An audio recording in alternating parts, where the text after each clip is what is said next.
Okay. And I'm trying to figure out how to make you a host, Dan. Let me see. Make a co-host. Okay, there you go. Okay, perfect. All right, let me share my screen here. And then let me figure out how to. I'm not a tech person either, but okay. Move this out of the way. So, all right, so this would, the system here is the Amazon cash flow system. And we'll also talk about Facebook later.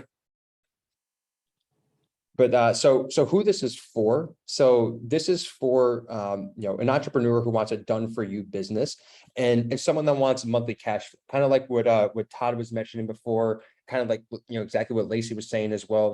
A lot of people have regular jobs, doctors, chiropractors, you name it, or they're just investors that want to get involved.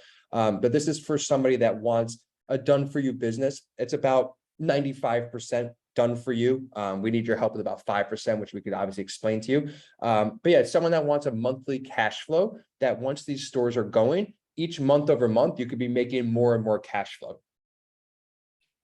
So what is drop shipping? So drop shipping, just like Todd mentioned before, if anybody that's on this call had an Amazon store, or if anybody in here had researched about Amazon drop shipping, I'm sure you've seen a lot of things. I just kind of want to explain it to you so you get a full understanding. So what drop shipping meant is we would list an item on your TV. So we list, say, a TV for $150.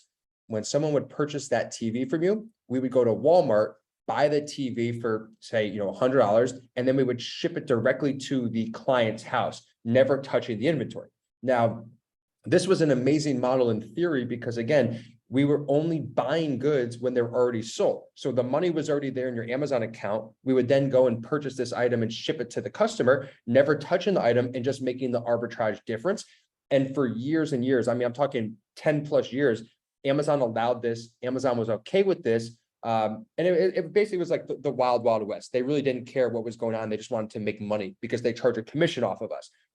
And then as of late, over the past year, they started slowly suspending accounts for this.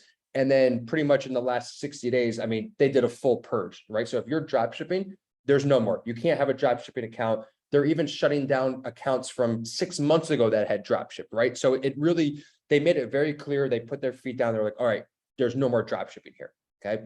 So I also want to just quickly about me, just a backstory about me. So I've been in Amazon, working with Amazon for about the past 10 years. I started selling FBA, which I will share in the next slide. And I did that for a while. And then I got burned out of FBA and I started doing real estate. I flipped a bunch of houses for a couple of years. And then about 3 years ago, I got back into Amazon drop shipping full time. Now we've built a big business out of this. And again, as you can see here, everything I do is in honor of my family. That's extremely important to me. So what is FBA? Okay, so FBA is fulfilled by Amazon. Okay, so now that a lot of companies have been, or pretty much every company has been shut down for drop shipping, most other companies are resorting to FBA, and I'll explain why. So fulfilled by Amazon means that you get the product and you own the inventory and you ship the product to Amazon's actual warehouse. And whenever an item is sold, Amazon ships it out for you. So Amazon ships it directly to the customer. Now, there are benefits to this, right? The benefits are that you could sell Prime. The benefits are that you will not get shut down by Amazon because you're following every part of their guideline. You're shipping the items to them. So it works out well and you can make a good profit off of this. But the reason why I'm against it and I'm not a fan of this model is because to do FBA, you actually have to own the inventory, okay? So if you were to purchase a store from us and you wanted to start making money, I would then say to you, okay, now we have to buy inventory. So if you want to make $2,000 a month, you would have to actually write a check for 20 grand. You want to make more money, you have to write a check for 50 grand, 100 grand, and so on, right? So to me, I don't like that model because what happens if the price drops? Or what happens if the item that we purchased isn't hot anymore? You as the client are actually stuck holding that inventory as we're trying to quick and liquidate it and stuff. So you're actually stuck holding the money. So for me, I don't like that personally because I think, yeah, it's a great model, but I think for you as a store owner, it's exposing you to a lot of risk where you could potentially be stuck with a ton of inventory. So a lot of companies in the space right now are going to this model because it is an easier model to get into. Hey, you just got to find product, ship it to Amazon, and Amazon handles the rest. But I personally believe in the next 1 or 2 years, a lot of these companies that are shifting to this model are going to have a lot of issues because they're going to start having a lot of clients that are stuck with inventory, number one, or number two, if a company has, say, 500 clients, it's very hard on a monthly basis to always have your wholesale distributors giving you 500 different stores worth of inventory. So that's FBA. I just kind of wanted you guys to understand that. I'm not a fan of the model. I'm not putting my clients into it. I'm going to explain what we are doing. So what we do and what my team has created is called two-step dropshipping. And this to me is honestly it's the best business model I've ever seen before. And I mean, we're so happy about it. And the reason being is because, as I just mentioned to you before about dropshipping, we're doing the exact same model. We've just added a step. So what happens now is when someone comes to your Amazon store and they purchase, say, that TV, right? They purchase the TV. We're still going to Walmart, purchasing that TV, but we're shipping it directly to our warehouse in Florida first, repackaging the item, and then shipping it out to the customer. So by doing this, we are now 100% in terms of service with Amazon. So if you Google Amazon drop shipping policy, you'll see word for word that they say you are allowed to drop ship as long as you, the seller, ship it in a plain box and that you identify yourself as the seller of record. What that means is that when we ship an item from the warehouse to the customer, we put your store name on the label. So when it gets to the customer, they know that they purchased it from you. So by doing this, you are now 100% in compliance with Amazon's terms of service. And we're still following the drop shipping model for you as the customer, right? Or as the client. So that's why we think this is the best model there is, because for you, you're still only purchasing the inventory as it's been sold. And then you're not having the risk of holding the inventory like the FBA model. So by doing this, we've eliminated the drop shipping issue. Okay. There's things that can happen with Amazon, and we'll get into that later. But I just want to emphasize just how big this is, right? Anybody that, if you've researched Amazon dropshipping, if you've had an Amazon dropshipping store in the past, you know what you can find on the internet. You know what you've went through yourself personally, probably, where your store just gets shut down. We've even seen stores that have sold under 5 items drop shipping in the past 6 months that still have gotten shut down for drop shipping. That's how significant Amazon, basically put the hammer down. They said, this is done. You could not drop ship. And this model that we created is a very hard one to pull off. Not many other companies in the space are going to be able to do it because there's a lot of logistics that go into it. But we're so proud to say that we've gotten there, and all the clients that we have in this model are extremely happy now, and it's an extremely bright future. Also, really quickly, just on our team structure and communication, one thing that's different about my company and other companies is, number one, obviously, seeing this, here on this call with you guys, everybody that's a client has my personal cell phone number. Every client gets put into a communication channel app, and it's a 24/7 chat where if you have any issues, you could send a message to the team, let us know what's going on. And typically within 24 hours max, you're going to get an answer. And if for any reason you don't get an answer, you reach out to me personally, and I'm always there to help. And then also the actual team that's running your store, they work directly for me. They're my partners and my employees. That is a major difference here versus other companies, because most other companies have 10, 20 backend teams running the stores, where for us, we only have one backend team. It's my team that I own and control. So then people always ask how much money you can make. Typically what we're seeing is whatever you're able to spend on your card monthly, you're typically seeing about a 7 to 12% net return. Okay. So to make it easy, if you have a $20,000 credit limit, you could essentially make $2,000 a month. If you have a $50,000 credit limit, you can make $5,000 a month, and so on. That's a rule of thumb that you could kind of go off of to figure out how much money you can make doing this. Right here, these are just some store results that we had. We pulled these from August, but as you can see, this store the net profit was $7,200 for the month, 20% ROI.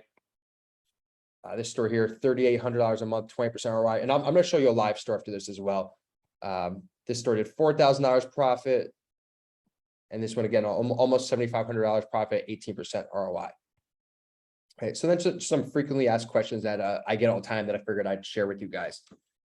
This is the biggest one. People always say, so why don't I own a bunch of stores? This is such a good business. Why am I sharing this with people? Why don't I own all the stores? And the reason being is because Amazon only allows you to have one store per household. So you can't just open up 10 stores at your house.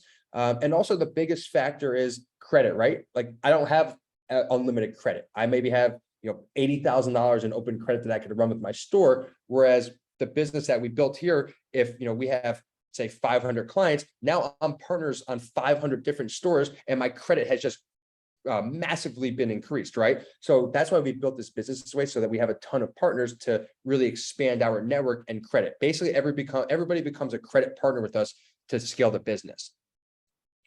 And then, always, isn't Amazon getting saturated? These numbers were from 2020, so they've even gotten up drastically since then. But Amazon has over 1 million employees. They do multi-trillions in sales. Amazon's getting bigger by the day. As you guys see, e-commerce is going nowhere. Big box stores are shutting down. So I could guarantee you that if your store is doing $50,000 a month in sales, it's not moving the needle anywhere for Amazon. Even if we had 10,000 clients doing that much sales, it's not going to make a dent in Amazon. So saturation is not an issue. When you have to think, right, anybody that has an Amazon account is a client of ours that could potentially buy from you, which is hundreds of millions of people. Okay. So people always ask, who owns the business? It is your business. You own it. It's your asset. My company is just managing it. Okay. So that's very important for you to realize. You are buying your store. You own your store. If you wanted to sell your store down the line, you can. It's your asset. People buy these stores at a premium because if there's there's significant value in buying a store that's been aged with a track record. So yeah, it's your business that you own. Can you use multiple credit cards? Absolutely. For the buying accounts, you could use as many cards as you want. Typically, we want you to use 1 or 2 if possible, just to keep it clean, but you can use multiple cards. Then how do you view the activity? To view any of the activity, inside Amazon, you can see everything. Inside, those spreadsheets we showed you have all the information as well. My team is actually working on building a back-end portal to view the activity. We've got some really cool stuff that's going to be being released in the next couple of months. And we're getting very close to that. And then obviously the biggest question is, are there any risks, right? That's the number one question. Before, when we were drop shipping, there was significant risk, right? There was significant risk of a Walmart package showing up at a customer's doorstep, them reporting you to Amazon and Amazon shutting you down. We have eliminated that now, right? We don't have to worry about that. But are there still risks? Yes. And this is a real example that happened today for a customer. Today, a customer had multiple orders that were shipped and USPS showed that they were delivered. So we have tracking showing the item was delivered, and we had multiple clients saying that they never received their item, right? So they say they never received their item. They report to Amazon, hey, this seller said that it was delivered. We don't see it. Amazon takes the side of the customer. It's unfortunate, but that's just how Amazon works. The client always comes first. So then we get dinged, we get negative reviews because they say, hey, they never received the item, even though we have tracking to prove that it was delivered, right? Those are things that could come up, and those are things that could still get your store shut down. But the benefit of what we're doing now is we could actually show Amazon, like, look, here is the USPS tracking number that came from our warehouse in Jacksonville from inventory that we owned, and this is what happened, and we will get your store back, okay? That's the difference now. The difference is when you were drop shipping, if you were suspended, your store pretty much is gone. It's very, very hard to get back. Whereas now we've eliminated that risk. But yeah, the risks are everyday risks, right? It could be you placed an order at Walmart and Walmart was late to deliver it. So we had tracking that was late, right? Things like that in the supply chain, that always can happen. But it's, I would say before, if you were drop shipping, your risk of a suspension was probably, 90% of getting shut down. And now I'd go as far as to say with what we've built, your chance of getting shut down is under 5%. Okay. So we've drastically reduced the risk here. It's an amazing model that we have now. And this is going to be here for years and years to come. Okay.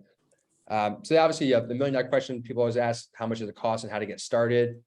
So an Amazon store costs $35,000. We do a 65-35 profit share.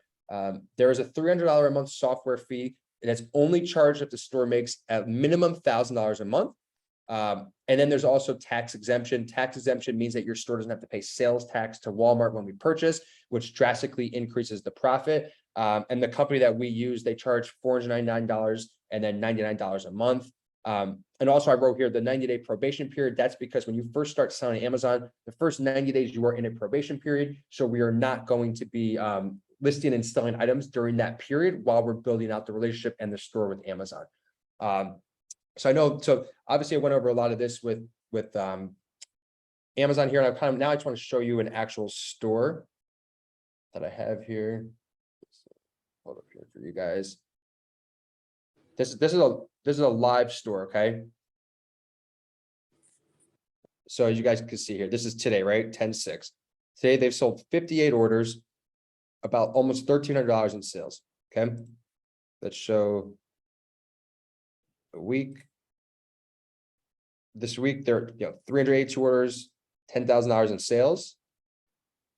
Let's show custom because that's only a couple of days. Let me show you from.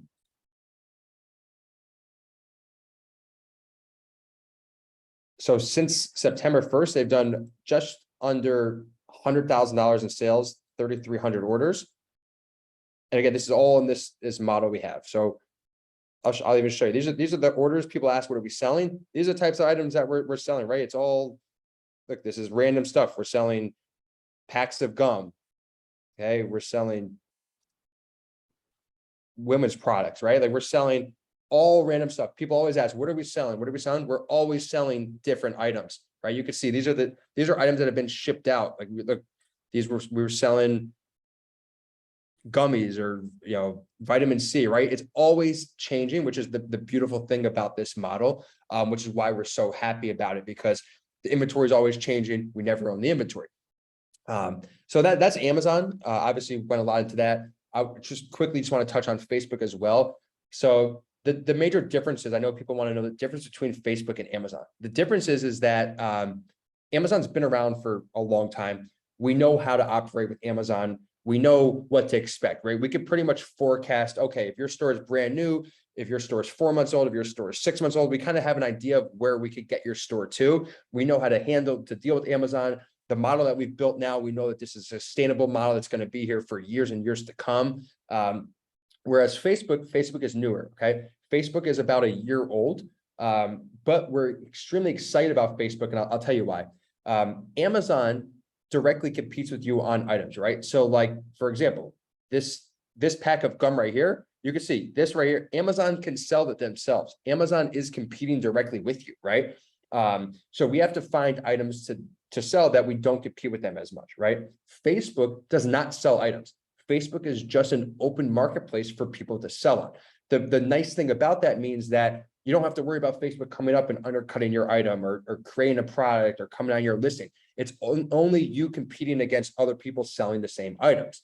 So that's a huge difference. So Facebook, the way it works is that you start off by selling on the marketplace, okay? The Facebook marketplace is essentially, think Craigslist. That's when you get on there, anybody can start selling. You could list anything. You could sell household items to TVs, whatever you want, okay? So we start selling on the marketplace, and the goal is to get the shops approved, which typically takes about 60 days. The shops is the marketplace that Facebook has created that's going to be their version of selling on Amazon, okay? They've been putting a lot of money into this, a lot of stuff behind the scenes. As of right now, if you sell on the shops, they charge 0 commission. And by the end of the year, they're going to release their paid platform, which is they're going to start charging 5% commission, okay? So what they've been doing is in the past year, they've been changing the algorithm. They've been figuring out how they want to operate the platform. So there's been a lot of ups and downs to the point where we've had stores that have done $10,000 a month in profit, and then they've gone down to $1,000, right? Just because it changes with Facebook. One day Facebook might say, okay, you can list this way. Then the next day you can't, or you could put this in your listing, or then you can't, right? So we've been adapting with everything they've been doing. But we're extremely excited because think about it this way, right? Getting in a Facebook store now would basically be like if you were getting into Amazon 10 years ago before Amazon blew up, right? So the difference is, again, Amazon, tried and true. We know what we're getting. We know, okay, if you have a $50,000 credit limit, we could get you $5,000 a month profit with our safe model. Whereas in Facebook, it could be up and down right now. I always like to be transparent with people and tell them exactly what's going on, so there's no confusion or anything. But yeah, there could be ups and downs with Facebook right now. Some stores pick up right away and go. Some stores it's taking longer to pick up. But from all the research that we've done, all the people I know in the industry, we're all under the same, thought process that as soon as they release this paid program, that it's going to get back to being a really strong platform. And imagine, getting a store, getting from the ground floor, building on a brand new platform. I truly believe that Facebook is the only company outside of Walmart that could actually compete with Amazon to take away market share. And, that's exactly what we think is going to happen. So I hope, I know I was rambling on there a little bit, but yeah, that's what we do here. I'll take it. I'll stop sharing here. And if anybody has questions, I'm more than happy to answer anything here.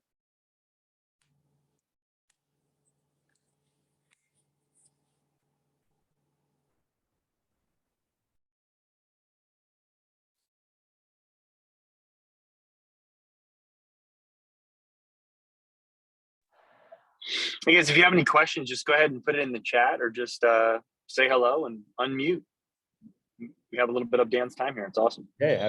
How are returns handled? That's a great question. How are returns handled? Because obviously that's going to happen.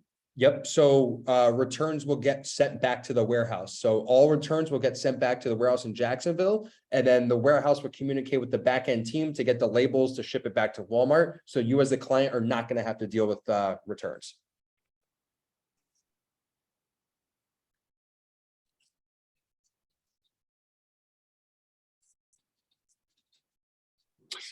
Dan, here's a question. What's your return on investment? I get that a lot. Like if someone puts in minimum 35,000, what's the average? I mean, they have good credit, they have a scalable credit card, which is required. What is the average return on investment just for an Amazon? Yep. So great question. So this is pretty much the kind of the way to look at it. Okay. First 90 days, assume little to no sales, right? So just say the first 90 days, $0 in sales. Okay. Month 4, we'll try to do $10,000 to $20,000 in sales. Then month 5, 20 to 30, then 30 to 40, 40 to 50, and so on. Each month essentially doubling. And that's again, that's assuming you have the credit to support that. Assuming you have the credit to support that, and you should see about a 10% net return each month off of that. So I kind of tell people, okay, look, figure, by month 6, if you have a $50,000 credit card, we could spend that, and you can make about $5,000 a month. And then you could kind of work backwards as to how long it should take you to make your money back. Typically I say, 12 to 18 months, because everybody has a different range in credit.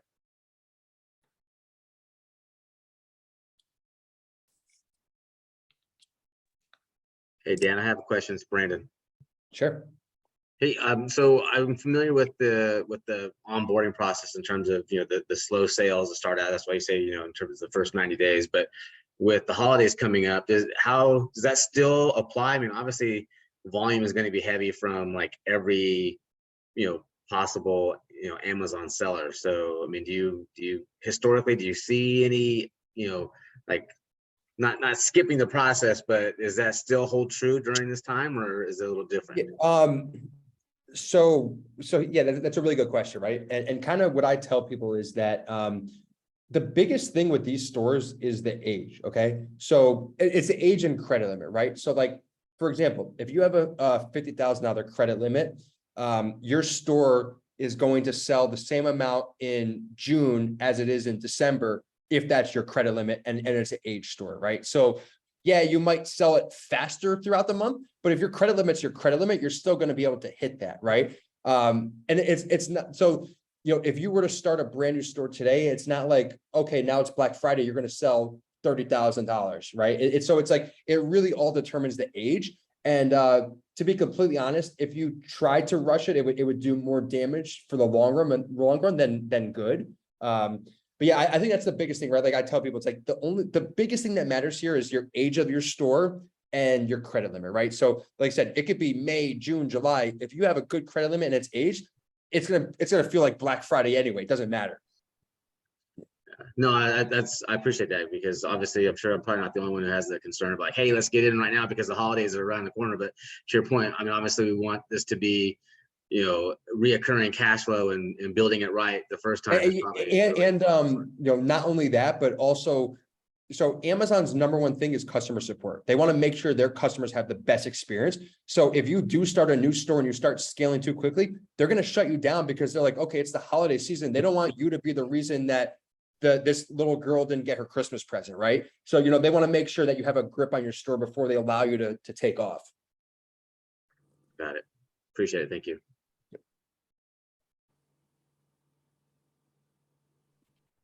Hey, Dan, there's a couple of questions in the chat. One of them says, what is a scalable credit card? I recommend people trying to get the Capital One Spark business card. I think that's a really good one. You want to get any card that gives you the best cash back, right? Or points, right? That card gives you 2% cash back because every dollar you're spending, you might as well get something out of it, right? So I personally think that's a really good one. Amex Plum is a good one because they give you 60 days to pay. But if someone's using an Amex, I just say, make sure you have the cash to back it in case you have to wait for a payment, right? Because Amex is more of a charge card. But yeah, Capital One Spark to me, I think is the best card there is. Okay, and then there's another one that says, is shipping free to the customer? And if so, is there a minimum for free shipping? Also, are returns free to the customer? So when we purchase an item from Walmart, we're going to be using Walmart Plus. So we get free shipping from Walmart to our warehouse. But then when we ship it from our warehouse to the customer, that's when we have to pay the shipping cost, and that's going to be factored in. And then they said our returns free to the customer. For the customer, yes. So if a customer refunds something, Amazon will give them the shipping label. And then once we get the item back, Walmart will give us the shipping label to then send it to Walmart. Awesome. And then there's one more in the chat. It says, when does the Google spreadsheet get sent to us so we can review our sales and returns? As soon as a store starts selling, the team should send it over to them. So yeah, if they could just ask the team as well, like, hey, let me get my spreadsheet, and they'll send it over right away. Thank you. So the person Frank is asking monthly then? No, it's a live sheet. So it's a Google sheet that's shared, that's live. So every order is going to be updated there. And then on the bottom, each month they'll put, if it's October, then next month they'll put November, right? And they'll just keep adding onto the same sheet. But again, it's a live sheet that the customer could look at, 24/7 to match anything for them. And then Pam is asking, can a debit card be used with a high daily limit? We have seen that even if you have a high limit on a debit card, that debit cards will flag fraud much faster than a credit card. So I would recommend, if you have if you have the cash, but a low credit limit, I would recommend, matching out your credit card, paying it off quickly, and then just keep using the credit card. But I would keep paying from the checking to pay off your card, right? Because they don't get flagged as much. Yeah, and then you can use your points to buy all kinds of stuff too. That's another thing as well. You want for this, it's crazy to not use the points, right? Like if you're spending the money, I mean, I have people that tell me they don't care if the store broke even because of how much money they're spending. They're making their profit off of the points, right? Like if you have a 2% cashback card and you spend $100,000 a month, that's $2,000 in your pocket. Yeah. So you want to get the points for this. It's really important. Yeah, that's awesome. Okay, that's all the questions that I see in the chat right now. Awesome. Means I did a good job. You did a great job. What a great Zoom. Thank you so much. much, guys. What a great Zoom. Thank you. Yeah, so let's see. Let me start my video. So thank you guys all for attending this Zoom. Todd, did you have anything else that you wanted to add before? I want to respect everybody's time tonight, but Yeah, basically like the bottom line is like people that are interested in taking massive action and like really setting themselves up for 2022 and 2023. Like I do take personal calls. Like if they want a one-on-one call with me, even starting tomorrow, Lacey, you can follow up with everybody. I know we have leaders Gina on. Gina's amazing with her husband Rod. She can follow up with people that she invited, and anyone that you guys invited, like just reach out to Lacey or Gina or myself, and we can set up a one-on-one call. And if you're ready to go, then we'll still set up a call so we can walk you through the process. And one thing, Dan, can you just last thing, because this is such a key for people, is how me and you work. So let's say Lacey, if you can maybe just explain your process recently. So like you went to the bank, you wired the 50,000, and then what happened? Because this is what people are always like, what happens after Oh, I yeah, wire? yeah. I mean, you guys, Yeah. okay, first of all, I cannot even believe the support and the customer service that I have experienced through this entire process. I feel like I've been in constant communication with the team really since we even started conversation. But yeah, as soon as I went to the bank and wired the $50,000 for both stores, as soon as they got the money, I got a message from Dan in WhatsApp, and the team immediately started communicating with me. Actually, it was 2 chats, because one for the Amazon store and one for the Facebook store. And they started communicating with me immediately on the next steps. And it's been incredible. It's been very, very, And that, I don't want yes, to say easy, but easy. no, yeah, that's so, one thing for us, right? Like that's really very important is I've seen how other companies work, other things like communication to me is one of the biggest things. And yeah, when I tell people, they don't really believe me, but I say the second that money hits the bank account, we're onboarding you. And to the point where if you have your documents ready, my onboarding guy will set up a Zoom with you right then and there to literally onboard you, right? We don't waste any time here. There's no reason to. We have the same goal here, right? We want to all make money together, so we want to get you going. So that's really important, right? And I will say, like, obviously, as our company is growing, I think I mentioned on the call, like we're building out other things as well. We're going to be building out more customer support, back-end portals, things like that, because we want to make sure that the customers have the best experience always. But as it stands right now, if you're in a chat and for some reason you don't get something answered, any client that's on here that's with us now, they could tell you, like, they'll message me personally and I'm going to respond to you right away, right? Like I make sure that everybody has anything they need answered. It's pretty impressive, actually. Yeah, no other company does that, by the way. So yeah, we have the best company in North America, from my experience. Awesome. Okay, well, if that's it for the questions, then if anybody wants to book a one-on-one call with Todd to learn more about it, definitely get with me. I'll be following up with all of you from this call, and I'm so thankful and grateful for each and every one of you spending your Thursday evening on here with me and us. All right, thanks, guys. Have a good night. Guys, good night. Thank Bye. you. Thanks, Lacey. Bye. Thanks.